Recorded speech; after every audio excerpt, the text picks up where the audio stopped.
नमस्कार और स्वागत है आपका आर्ट्स मास्टरी में। इस वीडियो में हम लोग क्या जानने वाले हैं? इस वीडियो में हम लोग क्लास 12 के मनोविज्ञान से जो चैप्टर वाइज क्वेश्चन पूछे गए हैं पिछले 10 सालों में, क्या कैसे क्वेश्चन पूछे गए हैं, कितनी उनकी संख्या रही हुई है, उनके बारे में यहाँ पर चर्चा करने वाले हैं। इससे पहले वाले वीडियो में हम लोगों ने चर्चाएं की हुई है राजनीति शास्त्र के, भूगोल से और इतिहास से संबंधित जो भी आपके क्वेश्चन पिछले 10 सालों में चैप्टर नंबर 1 से पूछे गए हैं उनकी चर्चा किए हुए हैं। अगर आपका सब्जेक्ट राजनीति शास्त्र, भूगोल और इतिहास है तो आप चैनल के प्लेलिस्ट में जाकर देख सकते हैं, जो कि आपके लिए एक ब्रह्मास्त्र है, एक ब्रह्मास्त्र की तरह काम करेगा। वो आपका एनालिसिस किया गया वीडियो, तो आप जाकर देख सकते हैं। अब आइए इस क्लास को स्टार्ट करते हैं, इस वीडियो को स्टार्ट करते हैं। तो जैसे ही रोज वीडियो स्टार्ट होता है, डेली जो वीडियो स्टार्ट होता है, तो आपके सामने एक मोटिवेशनल लाइन होती है, आपके सामने कुछ कविताएं होती हैं किसी वीडियो में कुछ शायरियां होती हैं। आज का जो वीडियो है वो उस वीडियो में रामधारी सिंह दिनकर की एक बहुत ही फेमस कविता है। जैसे क्या कविता है? उठो अभावों से लड़ने को, उठो अभावों से लड़ने को, नव निर्माण में जुटने को, यह समय नहीं मुक बने रहने का, यह समय नहीं मुक बने रहने का, क्रांति के स्वरों में गाने का। रामधारी सिंह दिनकर इन लाइनों के द्वारा आपको ये संदेश देना चाहते हैं कि आप के सामने जितनी सारी अभाव हैं, आप उन अभाव को मत देखिए, आप उन अभाव से लड़िए। केवल शांत बैठकर और ये सोचते रहिएगा कि मेरे पास ये नहीं है, मेरे पास वो नहीं है, मेरे पास ऐसे है वैसे है, मैं ये नहीं कर सकता, मैं वो नहीं कर सकता। अगर आप यही देख सकते हैं और यही आप देखेंगे तो कभी भी आप सफल नहीं हो सकते हैं। तो आपको यहाँ पर क्या करना है? आप देखिए कि आपके पास क्या चीजें हैं, कौन कौन से रिसोर्सेज हैं, आप उनको देखिए। और उनको देखने के बाद आप केवल मुख बन के मत रहिए, आप उसके लिए मेहनत कीजिए जो चीजें आपके पास नहीं है। आप अगर मेहनत करते हैं प्रॉपर गाइडेंस में और प्रॉपर तरीके से अगर हार्ड वर्क करते हैं, स्मार्ट वर्क करते हैं, तो आपको वो चीजें मिल जाएंगी और आप सफल हो जाएंगे, आप सफलता को प्राप्त कर लेंगे। ये रामधारी सिंह दिनकर की कविता का कहने का अर्थ है। आइए देखते हैं कि इस चैप्टर से पिछले 10 सालों में क्या लघु उत्तरीय क्वेश्चन पूछे गए हैं। ये वीडियो लघु उत्तरीय प्रश्नों की सीरीज होने वाली है, जो कि 2 नंबर के क्वेश्चन आपके एग्जाम में पूछे जाते हैं। चैप्टर का नाम है मनोवैज्ञानिक गुणों में विभिन्नता, और हम लोग देख रहे हैं मनोविज्ञान से चैप्टर वाइज क्वेश्चन की चर्चा करने वाले हैं, एनालिसिस करने वाले हैं। अगर बात करें हम 2015 में, तो 2015 में इस चैप्टर से 2 क्वेश्चन पूछे गए हैं, लघु उत्तरीय प्रश्न, जो कि आपके एग्जाम में 2 नंबर के प्रश्न होते हैं, जो आपके एग्जाम में 2 नंबर के प्रश्न होते हैं। 2016 की बात करें तो 3 प्रश्न पूछे गए हैं, 2017 में 1 प्रश्न पूछे गए हैं, 2018 में 1 प्रश्न पूछा गया है, 19 में 1 भी प्रश्न इस चैप्टर से नहीं पूछा गया है। 2020 में कहें तो अगर प्रश्नों की संख्या 5 हो गई है। अगर यहां पर देखा जाए तो 2020 में इस चैप्टर से 5 प्रश्न पूछे गए हैं। इसके अलावा अगर ऊपर देखें तो इसे 1 से 2, 2 से 3 इसी प्रकार से क्वेश्चन पूछे गए हैं। और आगे नीचे देखें तो 2021 में 2 क्वेश्चन पूछे गए हैं, 2022 में 2 क्वेश्चन पूछे गए हैं, 2023 में भी 2 क्वेश्चन पूछे गए, 2024 में 1, 2025 में 2। यानी आप कह सकते हैं कि इस चैप्टर से 2 क्वेश्चन आपका फिक्स्ड है कि आपके एग्जाम में इस चैप्टर से आने ही वाला है। 2 क्वेश्चन, मिनिमम 2 क्वेश्चन आपका इस चैप्टर से, लघु उत्तरीय क्वेश्चन जो होता है 2 नंबर के जो क्वेश्चन होते हैं, 2 क्वेश्चन आपके एग्जाम में इस चैप्टर से पूछेगा ही पूछेगा। अगर बात करें हम यहाँ पे जो ऑब्जेक्टिव क्वेश्चन है, अगर उनकी बात करें तो यहाँ पे 2015 में ये 5 पूछे गए, 2016 में 4 पूछे गए, 2017 में 6 क्वेश्चन पूछे गए, 2018 में 2 क्वेश्चन पूछा गया, 2019 में 4, 2020 में 5, 2021 में 7, 2022 में 8, 2023 में 10, 2024 में 13 और 2025 में 12। यानी जो अंत के 3 साल देख रहे हैं 2023 से लेकर 2025 में, तो इनकी जो क्वेश्चन पूछने की, ऑब्जेक्टिव क्वेश्चन इस चैप्टर से पूछने की जो संख्या है वो 10 से ऊपर है। तो आप ये देख सकते हैं कि आपको इस चैप्टर को बहुत अच्छे प्रकार से पढ़ लेना है ताकि आप ऑब्जेक्टिव क्वेश्चन को भी कर पाएं। लगभग मिनिमम आपसे 8 से 9 क्वेश्चन इस चैप्टर से पूछे जाएंगे और मैक्सिमम 12-13 हो सकते हैं, 14-15 भी हो सकते हैं जो ऑब्जेक्टिव क्वेश्चन इससे पूछे जा सकते हैं। और दीर्घ उत्तरीय प्रश्नों की बात करें तो दीर्घ उत्तरीय प्रश्न अगर पिछले 10 सालों की देखें तो 1 क्वेश्चन, बस 1 क्वेश्चन, वो भी किसी साल क्या किया हुआ है, नहीं भी पूछा हुआ है। तो इस चैप्टर से 1 क्वेश्चन ही दीर्घ उत्तरीय क्वेश्चन क्या कर सकता है, पूछ सकता है। आइए आते हैं अपने पहले नंबर क्वेश्चन पे। जो पहला नंबर हमारा क्वेश्चन है, शाब्दिक बुद्धि परीक्षण तथा अशाब्दिक बुद्धि परीक्षण में अंतर स्पष्ट करें। शाब्दिक बुद्धि परीक्षण तथा अशाब्दिक बुद्धि परीक्षण में अंतर स्पष्ट करें। और ये जो क्वेश्चन पूछा गया है 2015 में आपके एग्जाम में पूछा गया है। देखिए, बुद्धि परीक्षण करने के बहुत सारे मनोवैज्ञानिकों ने अलग अलग तरीके बताए गए हैं। उनमें से जो सबसे ज्यादा अगर फेमस देखें तो शाब्दिक बुद्धि परीक्षण और अशाब्दिक बुद्धि परीक्षण देखा जाता है। शाब्दिक जो बुद्धि परीक्षण है, ये भाषा, जिनको भाषा को नॉलेज होगा, भाषा के जो ज्ञान रखते होंगे, ये उन्हीं पर हम क्या कर सकते हैं। जो लिखने की कला को जानते हो, जो बोलने में सक्षम हैं, जो अच्छे अच्छे लैंग्वेजेस का इस्तेमाल कर सकते हैं, शब्दों का इस्तेमाल कर सकते हैं, कह सकते हैं कि जो शिक्षित हैं, ये सिर्फ उन्हीं पर हम क्या कर सकते हैं। जो सुन सकते हैं, जो देख सकते हैं, उन्हीं पर हम ये शाब्दिक बुद्धि परीक्षण कर सकते हैं। लेकिन अशाब्दिक बुद्धि परीक्षण, जो बोल नहीं सकते हैं, जो सुन नहीं सकते हैं, जो देख नहीं सकते हैं, जो अनपढ़ हैं, जो पढ़ लिख नहीं सकते हैं, उन पे हम अशाब्दिक बुद्धि परीक्षण कर सकते हैं। अशाब्दिक जो बुद्धि परीक्षण होता है वो चित्रात्मक होता है। वो चित्रों को आपके सामने रखा जाएगा और उसके माध्यम से आपके बुद्धि, आपकी आईक्यू लेवल को देखी जाएगी कि आपकी आईक्यू लेवल कितनी है और किस प्रकार से काम कर रही है, ये आपको वहां पर देखा जाएगा अशाब्दिक बुद्धि परीक्षण में। लेकिन शाब्दिक बुद्धि परीक्षण में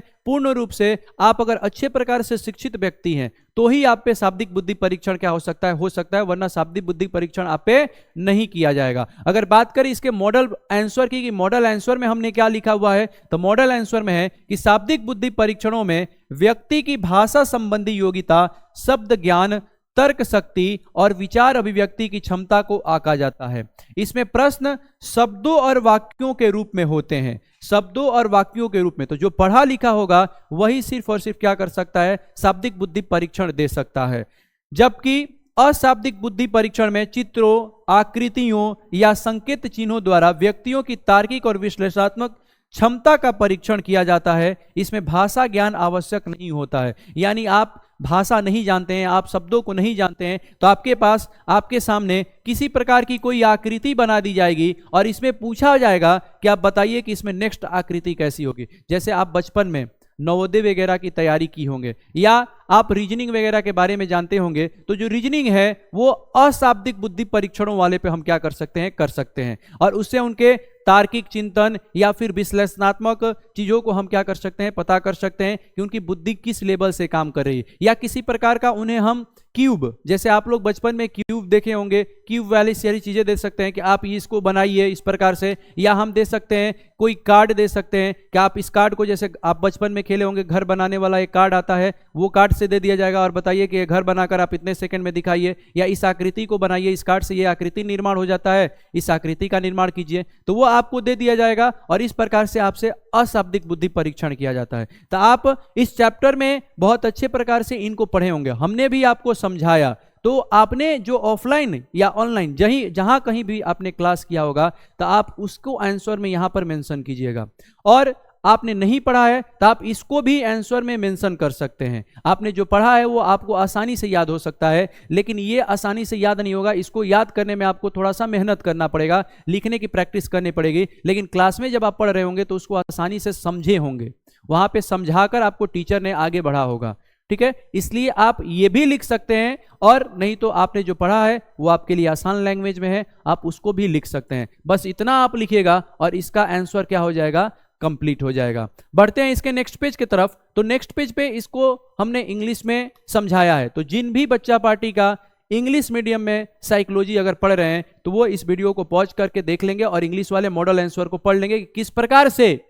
प्रकार से वर्बल इंटेलिजेंस टेक्स्ट और नॉन वर्बल इंटेलिजेंस टेक्स्ट किए जाते हैं, किस प्रकार से ये टेस्ट होते हैं या किस प्रकार से किए जाते हैं। आप वीडियो को पॉज करके देख सकते हैं और पढ़ सकते हैं। बढ़ते हैं अपने नेक्स्ट क्वेश्चन की तरफ। नेक्स्ट प्रश्न जो है हमारा, बुद्धि के मुख्य प्रकारों का वर्णन करें। बुद्धि कितने प्रकार की होती है ये आपसे पूछा जा रहा है, और ये क्वेश्चन पूछा गया है 2016 में। ये क्वेश्चन पूछा गया है 2016 में। हो सकता है 2026 में भी पूछ दे कि बुद्धि के प्रकारों का वर्णन कीजिए, ये पूछ सकता है। तो आपको पता होना चाहिए कि बुद्धि के प्रकार जो होते हैं वो 3 प्रकार के होते हैं। एक सांवेगिक होता है, एक व्यवहारिक होता है और एक आध्यात्मिक होता है। एक सांवेगिक होता है, एक व्यवहारिक होता है और एक क्या होता है, आध्यात्मिक बुद्धि परीक्षण होता है। ये 3 प्रकार के बुद्धि होते हैं और इन्हीं 3 प्रकार की बुद्धि के बारे में व्याख्या करना है। फिर आप बोलिएगा कि सर आपने तो मॉडल आंसर में 4 प्रकार की बुद्धि के बारे में बात किया है, तो 4 प्रकार के बुद्धि के बारे में हमने बात किया, तो इसमें हमने क्या किया कि आध्यात्मिक बुद्धि और व्यवहारिक बुद्धि, इनको हमने अलग अलग प्रकार से क्या कर दिया हुआ है, मॉडल आंसर में बताया है। जैसे अगर हम मॉडल आंसर में बात करें कि लिखना हमें कैसे है, इसका आंसर कैसे लिखना है, तो आपको इस लाइन से स्टार्ट करना है कि बुद्धि के मुख्य प्रकार निम्नलिखित हैं। बुद्धि के मुख्य प्रकार निम्नलिखित हैं। पहला जो है वो अमूर्त बुद्धि है। अमूर्त बुद्धि का अर्थ वह है जो अपने अमूर्त समस्याओं के समाधान में सहायक होते हैं। जैसे आत्मा क्या है, परमात्मा क्या है इत्यादि समस्याओं को समझने में जो बुद्धि सहायक होती है, उसे ही अमूर्त बुद्धि कहा जाता है। और ये अमूर्त जो बुद्धि है, इसे ही हम लोग क्या बोलते हैं, आध्यात्मिक भी बुद्धि बोलते हैं। इसे हम लोग कौन सा बुद्धि बोलते हैं, आध्यात्मिक बुद्धि भी हम लोग क्या कहते हैं। तो यहां पर पहला जो आपका प्रकार है आध्यात्मिक बुद्धि आप लिख सकते हैं, या आप बता सकते हैं अमूर्त बुद्धि भी बता सकते हैं। दूसरा जो है वो मूर्त बुद्धि है। वह बुद्धि जो मूर्त समस्याओं के समाधान में मदद करता है, उसे मूर्त बुद्धि कहते हैं। जैसे मकान बनाने, हवाई जहाज बनाने, कंप्यूटर बनाने इत्यादि में जो बुद्धि सहायक होती है, उसे मूर्त बुद्धि कहते हैं। यानी जो व्यवहारिक समस्याओं को जो दूर कर रहा होता है, जो बुद्धि हमारा एक्टिव रहता है, जब व्यवहारिक समस्याओं को हम दूर कर रहे होते हैं, तो उसे हम लोग क्या बोलते हैं, मूर्त बुद्धि कहते हैं। अब जैसे चौथा हमने लिखा सामाजिक बुद्धि, जो सामाजिक समस्याओं का समाधान करता है, उसे हम सामाजिक बुद्धि कहते हैं। अब जैसे देखिए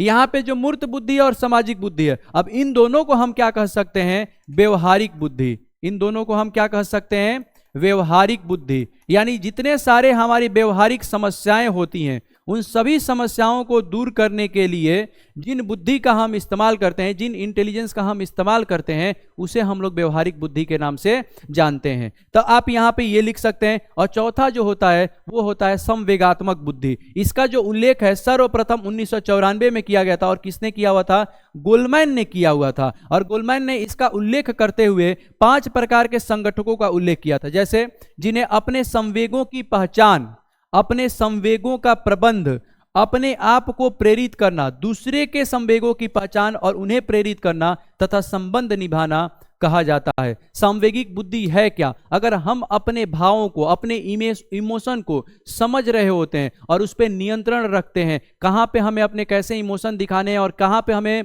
ज़्यादा उत्सुकता दिखानी है, कहाँ पे कम उत्तेजना हमको दिखाना है, कहाँ जल्दी दुखी हो जाना है, कहाँ हमें दुखी नहीं होना है, कहाँ अपने आप को नियंत्रण करके रखना है, अगर हम अपने इमोशन पर कंट्रोल करके रख रहे होते हैं, तो इसी को हम सांवेगिक बुद्धि कहते हैं। और जो अपने इमोशन पे कंट्रोल करके रखता है, वही सफल व्यक्ति बनता है। इसलिए इमोशन पे सबसे ज्यादा कंट्रोल करके रखना है कि चाहे कुछ भी हो जाए, हम इमोशन को, अपने भाव से बाहर नहीं जाएंगे।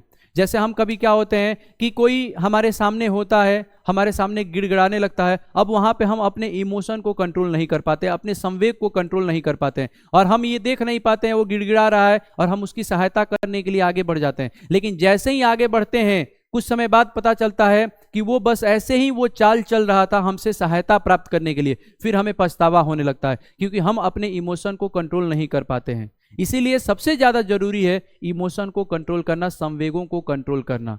यही होता है हमारा संवेगात्मक बुद्धि। आगे हम प्रश्न देखेंगे, ये बहुत बार क्वेश्चन पूछा जा चुका है कि संवेगात्मक बुद्धि क्या है, क्या अर्थ है, ये बहुत बार पूछा जा चुका है, तो इसकी भी हम चर्चा करने वाले हैं। तो आपको इन्हीं सब बुद्धियों के, बुद्धि के प्रकार में चर्चा करना है और मेंशन कर देना है, और आपका आंसर क्या हो जाएगा, कंप्लीट हो जाएगा। बस इतनी सारी आप याद रखिएगा कि संवेगात्मक जो बुद्धि है कहीं कहीं पर आपको 3 प्रकार से दिखाई देगी, यानी संवेगात्मक बुद्धि नहीं, बुद्धि आपको 3 प्रकार से दिखाई देगी। कौन कौन सी, पहली संवेगात्मक बुद्धि वहां पे चर्चा की गई रही, दूसरी आध्यात्मिक बुद्धि, तीसरा जो होता है वो व्यवहारिक बुद्धि की वहां पे चर्चा की गई रहती है। लेकिन हमने आपको 4 प्रकार की बुद्धि दिखाया। जो व्यवहारिक बुद्धि है उसी को हम लोगों ने 2 अलग भागों में बांट दिया, और जो आध्यात्मिक बुद्धि है उसे हमने यहाँ पे एक नया नाम दिया, अमूर्त बुद्धि। तो कहीं कहीं किसी किसी बुक में आपको ये भी मेंशन कर देखने को क्या होगा, मिलेगा। तो इससे घबराने की आवश्यकता क्या है, नहीं है। आप अगर इन इन तीनों के बारे में पढ़े, आध्यात्मिक बुद्धि, व्यवहारिक बुद्धि और संवेगात्मक बुद्धि, तो आप बुद्धि के इन तीनों प्रकारों की व्याख्या कर सकते हैं। आप अगर नहीं पढ़े हैं तो इसमें हमने बहुत अच्छे प्रकार से समझाया, तो आप इन चारों को भी वहां पे व्याख्या कर सकते हैं। आपका आंसर गलत क्या होगा, नहीं होगा, आपको एग्जामिनर नंबर देगा, उसका नंबर कटेगा नहीं, आपको ये आंसर क्या होगा, गलत नहीं काटा जाएगा। बढ़ते हैं नेक्स्ट पेज पे। तो यही बुद्धि जो है, इंटेलिजेंस के जो टाइप्स हैं, इनको इंग्लिश में यहां पर हमने क्या किया है, मेंशन किया है। तो जो भी बच्चा पार्टी इंग्लिश वाली है वो क्या कर सकते हैं, वीडियो को पॉज करके देख सकती है। बढ़ते हैं अपने नेक्स्ट प्रश्न की तरफ।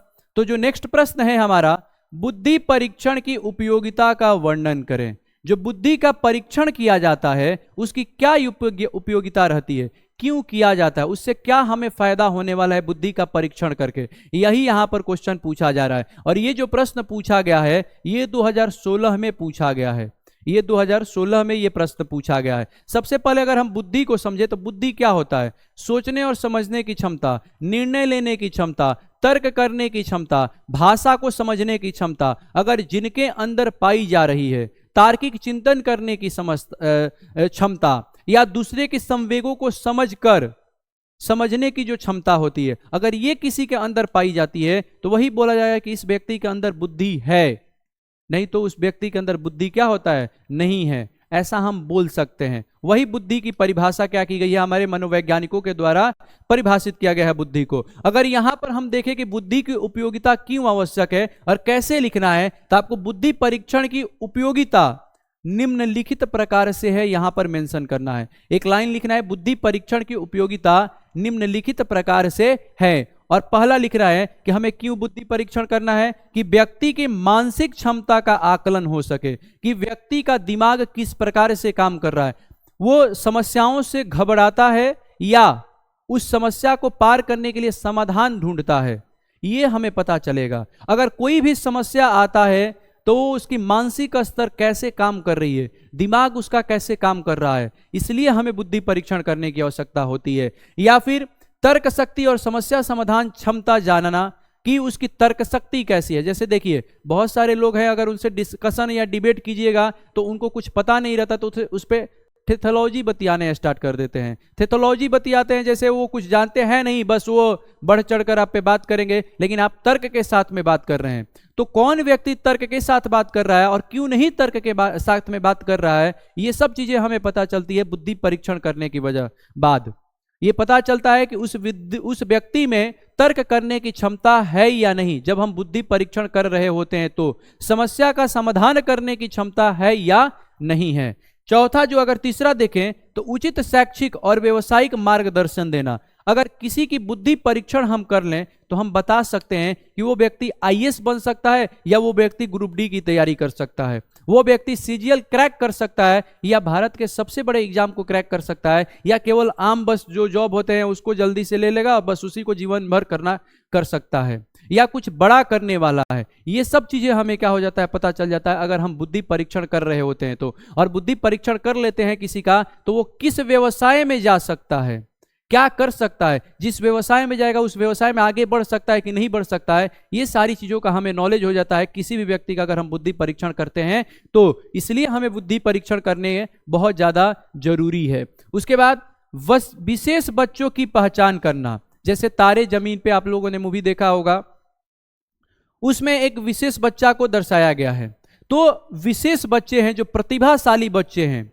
क्लास में जैसे टेस्ट लिया जाता है तो क्लास में जो टेस्ट क्यों लिया जाता है, आपकी बुद्धि का परीक्षण किया जा रहा है और वहां पे ये देखा जा रहा है कि इन सारे बच्चों में कौन से बच्चे विशेष हैं, प्रतिभाशाली बच्चे हैं। और टीचर जो होता है उन बच्चों पर ज्यादा ध्यान देता है, साथ ही साथ उन बच्चों पर भी ध्यान देता है जो थोड़े कमजोर होते हैं।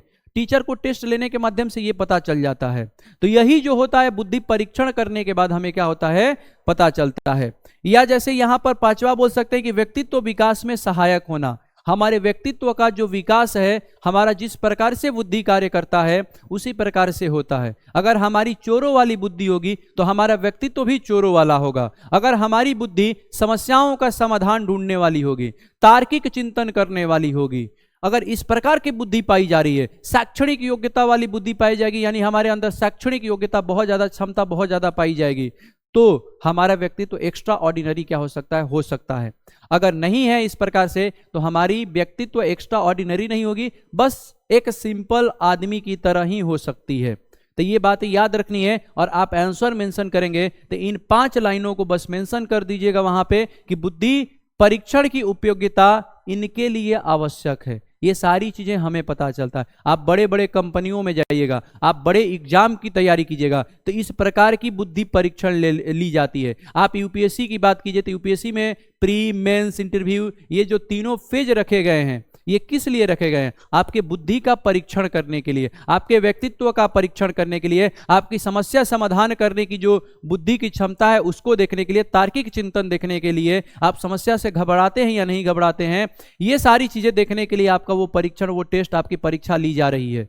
ठीक है, ये बातें आपको क्या कर देना है, मेंशन कर देना है आईजीटी, और आपका आंसर क्या हो जाएगा, कंप्लीट हो जाएगा। और नेक्स्ट पेज पे इसी को हमने इंग्लिश मीडियम में क्या किया हुआ है, दर्शाया हुआ है। तो जो भी बच्चा पार्टी इंग्लिश मीडियम की है वो यहां पर वीडियो को पॉज करके देख सकती है। बढ़ते हैं अपने नेक्स्ट प्रश्न की तरफ। तो नेक्स्ट प्रश्न है अभिवृत्ति परीक्षण की उपयोगिता का वर्णन करें। अभिवृत्ति परीक्षण की उपयोगिता का वर्णन करें। और ये भी जो क्वेश्चन है ये पूछा गया है 2016 में। तो सबसे पहले ये क्वेश्चन आता है कि अभिवृत्ति क्या होता है। किसी भी चीज के प्रति हमारा जो विचार, भावना या व्यवहार करने का जो तरीका होता है, देखने का नजरिया होता है, आम भाषा में बोले जो देखने का नजरिया होता है, वही हमारी अभिवृत्ति कहलाती है। ऐसे समझिए, एग्जाम्पल समझिए, कोई बच्चा है या आप ही हैं, किसी एग्जाम में या 10th के एग्जाम में आपने बहुत मेहनत किया या मेहनत नहीं किया, आपने परीक्षा दिया और परीक्षा देने के बाद आपका रिजल्ट आपने जितना एक्सपेक्ट किया था उतना नहीं आया। तो आपको अब वहां पे घबराना नहीं है, आपको वहां पे क्या करना है कि अब रोना नहीं है कि मेरा ही रिजल्ट खराब आ गया, ये वो विलाप वगैरह नहीं करना है। वहां पे आपको अपनी बुद्धि का इस्तेमाल करना है। अब अपने नजरियों को बदलना है। वहां पे आपको ये देखना है कि क्या हमने गलती किया हुआ था जिसकी वजह से मेरा नंबर कम आया है। अब इस गलती को हाईलाइट करना है और उस गलती को लिखना है और आगे आने वाले एग्जाम में उस गलती को न करना। यही जो आपका जो नजरिया है जो बदल रहा है, यही हमारी क्या कहलाती है, अभिवृत्ति कहलाती है। यही हमारी क्या कहलाती है, अभिवृत्ति कहलाती है। तो इसलिए कभी भी आपके जीवन में जो समस्या आती है, समस्या से घबराइएगा मत। आप बस पॉजिटिव आप अपना थॉट रखिएगा उसके प्रति। समस्याएं जीवन का पार्ट हैं, वो आती रहेंगी, उससे जीवन हमारा रुकता नहीं है। बस हंसते हुए मुस्कुराते हुए उनसे आगे निकल जाना है। जब हंसिएगा मुस्कुराइएगा तो मनोविज्ञान में आप आगे चलकर पढ़ेंगे और आप पढ़ भी रहे होंगे कि जब हमारा मन को ऐसे सिग्नल मिलते हैं तो हमेशा समस्या में फंसे रहने वाला होता है। और जब हमारे मन और दिमाग को इस प्रकार से चेहरा सिग्नल भेज रहा होता है, यानी स्माइली फेस हमारा बना रहता है, तो कितनी भी बड़ी समस्या आती है हम मुस्कुराते हुए निकल जाते हैं। ऐसे बहुत सारे महापुरुष आपको दिखाई देंगे। श्री कृष्ण की बात करें, श्री राम की बात करें, किसी की भी बात करें, हमेशा चेहरे पर एक हल्की मुस्कान दिखाई देती है। समस्या कोई भी है उससे घबराना हमें नहीं है। तो वही जो देखने का जो नजरिया होता है वही अभिवृत्ति होती है। और ये परीक्षण जो करने की उपयोगिता होती है वो क्यों होती है, इसका निम्नलिखित तरीके से आप आंसर लिख सकते हैं। जैसे अभिवृत्ति परीक्षण की उपयोगिता निम्नलिखित है। पहला, व्यक्ति की रुचि और क्षमता का पता चलता है। इससे ये हमें पता चलता है अभिवृत्ति का पता करके कि किसमें रुचि है और किसमें रुचि नहीं है। जैसे कोई व्यक्ति है राजनीति के बारे में बोल रहा है कि राजनीति बहुत ज्यादा गंदी चीज है, राजनीति बहुत ज्यादा गंदी चीज है, राजनीति नहीं करनी चाहिए, राजनीति में भाग नहीं लेना चाहिए, ये राजनीति ही हमारे देश को क्या कर रही है कि बर्बाद कर रही है। तो इसका ये मतलब हो गया कि उसकी अभिवृत्ति जो है राजनीति के प्रति बहुत ही ज्यादा गलत है। तो अगर उसकी हम अभिरुचि देखें तो राजनीति में बिल्कुल भी अभिरुचि नहीं दिखाई देगी, बिल्कुल भी अभिरुचि नहीं दिखाई देगी। अब जिस व्यक्ति को सरकारी नौकरी करना होगा, जिस व्यक्ति को सरकारी नौकरी नहीं करना होगा, वो सरकारी नौकरी न करने वाले जिस व्यक्ति का सोच होगा हमेशा सरकारी नौकरी की क्रिटिसिज्म करेगा, गवर्नमेंट जॉब को क्रिटिसिज्म करेगा। यानी उसकी जो नजरिया है सरकारी नौकरी के प्रति सही नहीं है, यानी उसकी वो रुचि को दर्शा रहा है कि सरकारी नौकरी में उसकी रुचि, गवर्नमेंट जॉब में रुचि उसकी बिल्कुल भी नहीं है, बिल्कुल भी नहीं है। तो जब हम अभिवृत्ति का परीक्षण कर रहे होते हैं तो इन सब चीजों के बारे में हमें पता चलता है कि व्यक्ति की अभिरुचि किसमें है, इंटरेस्ट किसमें है और क्षमता क्या है उस व्यक्ति का। उस व्यक्ति की कैपेसिटी क्या है, क्या कर सकता है, क्या नहीं कर सकता है, इन सब चीजों के बारे में पता चलता है। दूसरा अगर हम बात करें, उचित कैरियर और विषय चयन में मदद करता है। अब बात यहीं पे बताए अभिरुचि के बारे में। अब जैसे राजनीति शास्त्र की बात कर लें या आपके आर्ट्स से संबंधित कोई भी विषय की बात कर लें, तो आपको ही कोई सब्जेक्ट अच्छा लगता होगा, कोई सब्जेक्ट अच्छा नहीं लगता होगा।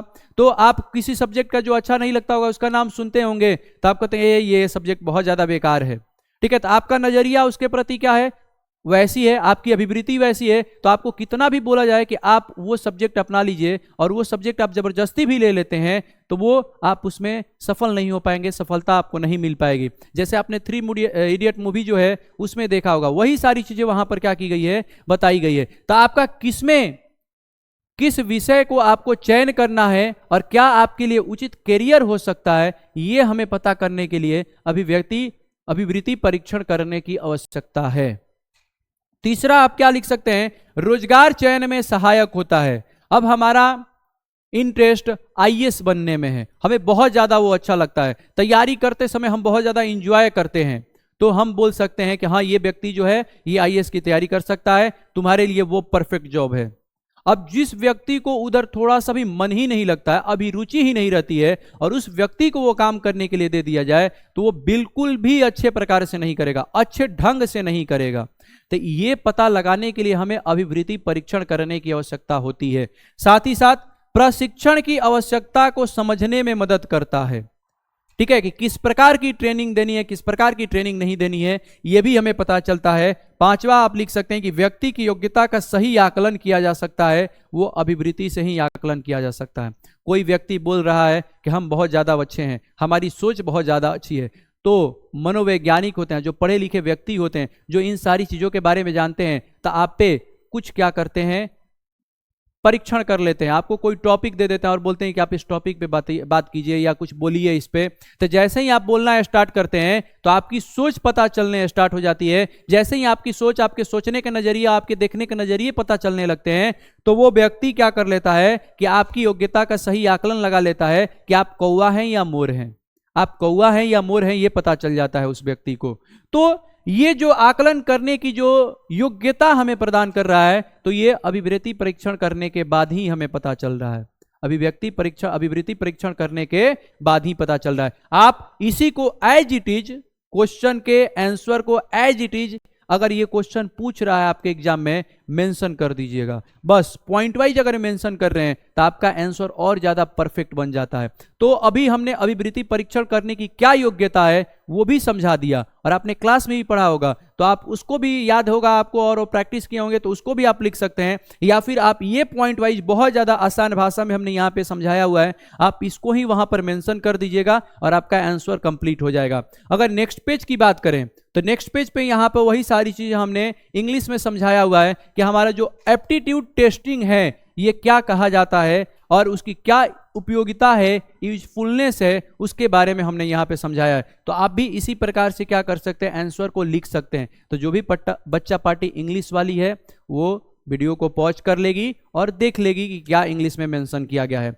नेक्स्ट अगर प्रश्न पे आते हैं तो नेक्स्ट हमारा जो प्रश्न है वो संवेगात्मक बुद्धि क्या है।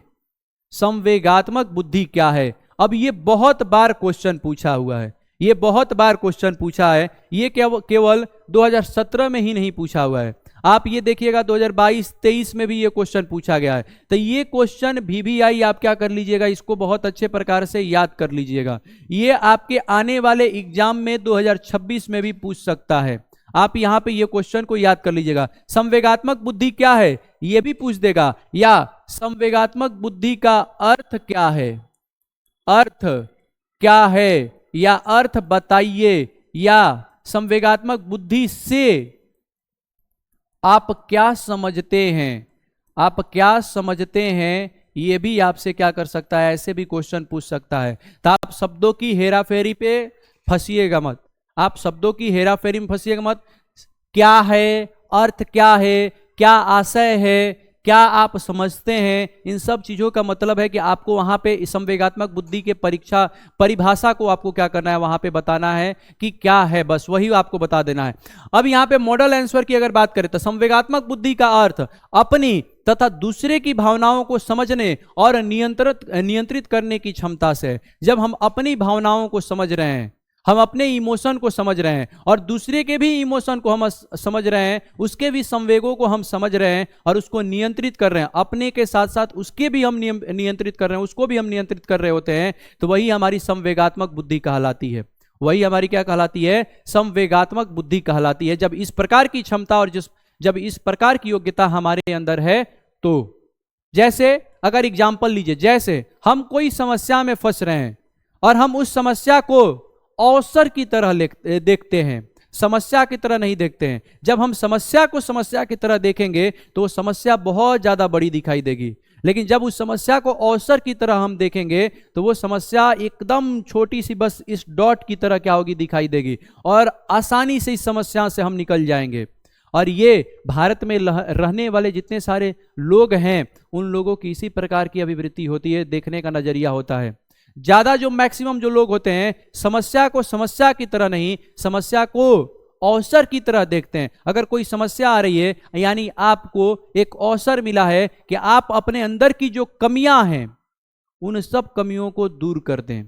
तो जो भी अगर संवेगात्मक रूप से हमारे अंदर समस्याएं आ रही हैं, ठीक है, वहां पर हम अपने संवेगों को कंट्रोल कर रहे हैं और पहचान रहे हैं कि अभी यहां पर हम इमोशनल हो रहे हैं, ठीक है, और ऐसे होकर पहचानने के बाद हम उसको नियंत्रित करने का कार्य करते हैं। तो वही हमारी जो बुद्धि इस प्रकार से जब हैंडल कर रही होती है तो उसे संवेगात्मक बुद्धि हम कहते हैं। या दूसरों में हम देखते हैं कि दूसरों में कोई समस्या इस प्रकार से आ रहा है कि वो इमोशन को कंट्रोल नहीं कर पा रहा है और इमोशन को कंट्रोल न कर पाने की वजह से वो समस्या में फंस जा रहा है, तो हम उसको भी वहां पे प्रेरित कर रहे हैं, मोटिवेट कर रहे हैं कि कोई बात नहीं, ये समस्याएं आती रहती हैं, नंबर कम बेसी आता रहता है, फेल पास होते रहते हैं, ये जीवन के पार्ट्स हैं, लेकिन इनसे घबराना नहीं है। अब यहां पर क्यों हुए और क्यों ऐसा हुआ, इसके बारे में सोचिए, क्या कमी रह गई उसके बारे में सोचिए और आप क्या कीजिए, फिर से आप उसके लिए ट्राई कीजिए, आप निकाल लेंगे। ऐसा कहने वाला अगर व्यक्ति है, समझिए कि उसकी संवेगात्मक बुद्धि बहुत ज्यादा है, यानी आपको वो प्रेरित कर रहा है, आपके इमोशन को समझ रहा है, आपके संवेगों को, आपके भावों को समझ रहा है और आपको वो प्रेरित कर रहा है। वो समझ रहा है कि आप किन भावों की वजह से किन समस्याओं में फंसे हुए हैं। तो अगर इस प्रकार के किसी भी व्यक्ति में इस प्रकार की बुद्धि पाई जा रही है तो उसे हम संवेगात्मक बुद्धि कहते हैं। मॉडल आंसर की बात करें कि मॉडल आंसर में हमने क्या लिखा हुआ है, तो संवेगात्मक बुद्धि का अर्थ अपनी तथा दूसरों की भावनाओं को पहचानने, समझने और नियंत्रित करने की क्षमता से है। यह व्यक्ति को अपने संवेगों को सकारात्मक दिशा में उपयोग करने, आत्म प्रेरणा बनाने, सहानुभूति विकसित करने और सामाजिक संबंधों को बेहतर बनाने में मदद करती है और यह सफल जीवन के लिए आवश्यक है। अगर आपके संवेगों पर आपका नियंत्रण नहीं है तो आप सफल नहीं हो सकते हैं, ये बात याद रखिएगा।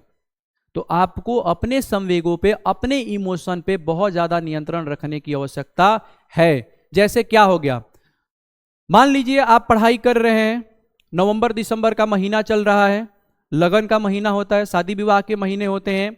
मान लीजिए किसी रिलेशन में आपका जैसे शादी है, आप देख रहे हैं कि फरवरी में मेरा एग्जाम है, हमको एग्जाम में बहुत ज़्यादा अच्छा प्रदर्शन करना है, हमको टॉपर बनना है। अगर हम वहाँ जाते हैं तो जितनी सारी चीज़ें हम पढ़े हुए हैं, रिवाइज कर रहे हैं, वो सारी चीज़ें प्रैक्टिस वगैरह छूट जाएगी और जैसे ही वो प्रैक्टिस छूटती है तो फिर क्या होगा कि हम फिर से शुरुआत हमें करना पड़ेगा। तो मना करते हैं जैसे ही हम अपने संबंधियों को, रिलेशन वाले को, तो वो हमें इमोशनली ब्लैकमेल करना स्टार्ट करते हैं। हम भी भावों में आ जाते हैं, भावुक हो जाते हैं, इमोशनल हो जाते हैं और जैसे ही इमोशनल होते हैं तो हम क्या करना स्टार्ट कर देते हैं कि उस संवेग में बहकर, भावों में बहकर हम वहां पे चले जाते हैं। दिमाग में पढ़ाई का टेंशन चल रहा है, ना हम वहां पे इंजॉयमेंट कर पाते हैं, ना हम कहीं पे इंजॉयमेंट कर पाते हैं, ना हम पढ़ाई अच्छा से कर पा रहे हैं, ना हम वहां पर क्या कर रहे हैं कि इंजॉय कर रहे हैं। जैसे ही आते हैं तो हमें ये महसूस होता है कि हमें नहीं जाना चाहिए था, हम ना भी बोल देते। तो ऐसा नहीं है, कि उनकी शादी नहीं होती, बस एक झूठ होता है करने के लिए कि आप आए, आप नहीं आएंगे तो हम शादी नहीं करेंगे, ऐसा बस एक झूठ बोला जाता है आपको इमोशनली ब्लैकमेल करने के लिए। तो आपको यहीं पर आपको अपने संवेगों को कंट्रोल करना है, आपको वहां पे समझना है कि नहीं, हमारे लिए सबसे ज्यादा जो प्रायोरिटी वाली चीज है, प्राथमिकता वाली चीज है, हमारा एग्जाम है जो आ रहा है, जो 1 महीने बाद है, तो आपको उस पर ध्यान देना है। शादियां होती रहेंगी, फिर से हम जाकर वहां पे मिल सकते हैं, फिर से जाकर हम इंजॉय कर सकते हैं, परीक्षा जब हमारा अच्छा चल जाएगा, मूड अच्छा रहेगा, हम जाके इंजॉय कर सकते हैं, और भी बहुत सारे लोगों, सगे संबंधियों की शादियां होती रहेंगी। तो यहां पर आपको अपने संवेगों को कंट्रोल करने की आवश्यकता है, नियंत्रित करने की आवश्यकता है। जब इस प्रकार से आप नियंत्रित करके अपने संवेगों को, आप सिर्फ आपके लिए क्या जरूरी है, आपको सफल बनाने के लिए क्या जरूरी है, अगर उस पर आप ध्यान दे रहे हैं तो आपके अंदर संवेगात्मक बुद्धि एक्टिव है, और यही हमारी संवेगात्मक बुद्धि होती है। आपको बस यही आपको क्या करना है, आपके आंसर में मेंशन कर देना है। आप एज इट इज इसको भी क्या कर सकते हैं, मेंशन कर सकते हैं, और आपका आंसर कंप्लीट हो जाएगा, और आपको 2 नंबर देने से एग्जामिनर बिल्कुल भी कतराएगा नहीं, और 2 नंबर आपको मिल जाएगा। इसके नेक्स्ट पेज पे हमने इसी को इंग्लिश में मेंशन किया है कि इमोशनल इंटेलिजेंस क्या होता है, अपने इमोशन पे कंट्रोल करना और दूसरे के इमोशन को कंट्रोल करके दूसरे को मोटिवेट करने की जो हमारे अंदर योग्यता पाई जाती है, वही हमारा संवेगात्मक बुद्धि कहलाता है। तो जो भी बच्चा पार्टी इंग्लिश मीडियम वाली होगी वो वीडियो को पॉज करेगी, और वीडियो को पॉज करने के बाद देख लेगी कि इसका मॉडल आंसर हम क्या लिख सकते हैं। यही जो 5 क्वेश्चन है इस वीडियो में हमने चर्चा की हुई है। आगे आने वाले जो पार्ट 2 होगा उसमें भी 5 क्वेश्चन, और पार्ट 3 होगा उसमें भी 5 क्वेश्चन की हमने चर्चा की होगी, करेंगे। अभी तक जितने सारे प्रश्नों की चर्चा किए हैं, इससे एक चैप्टर का आपका कंसेप्ट और वो जो इंपॉर्टेंट टॉपिक्स है उनका कंसेप्ट भी क्लियर होता चला गया होगा। आप जितने सारे क्वेश्चन को, और इस वीडियो को जितना बार आप देखिएगा उतना ही बार आपके कंसेप्ट और ज्यादा डीपली तरीके से क्लियर होते चले जाएंगे। आई होप कि आपको ये वीडियो अच्छा लगा होगा, और आपको सारे प्रश्न अच्छे प्रकार से समझ आए होंगे कि हमें किस प्रकार से लिखना है और क्या हमें करना है और क्या नहीं करना है। ये चैप्टर केवल, ये जो प्रश्न आपको जो केवल दिखाई दे रहे हैं, आपके लिए बोर्ड के लिए इंपॉर्टेंट नहीं है, आपके डे टू डे लाइफ के लिए भी बहुत ज्यादा इंपॉर्टेंट है, और आपको बहुत सारे सीख देते हैं आपको। तो इसे सीखने की आवश्यकता है और इसे अपने व्यवहारिक जीवन में भी उतारने की आवश्यकता है। ऐसे ही हंसते रहिए, मुस्कुराते रहिए, और अगर चैनल पे नए हैं तो चैनल को सब्सक्राइब कर लीजिएगा और वीडियो को लाइक कर दीजिएगा। और किसी भी प्रकार का अगर कोई भी कंफ्यूजन आपके दिमाग में आता है तो आप कमेंट कर सकते हैं, हम उसका जवाब देंगे।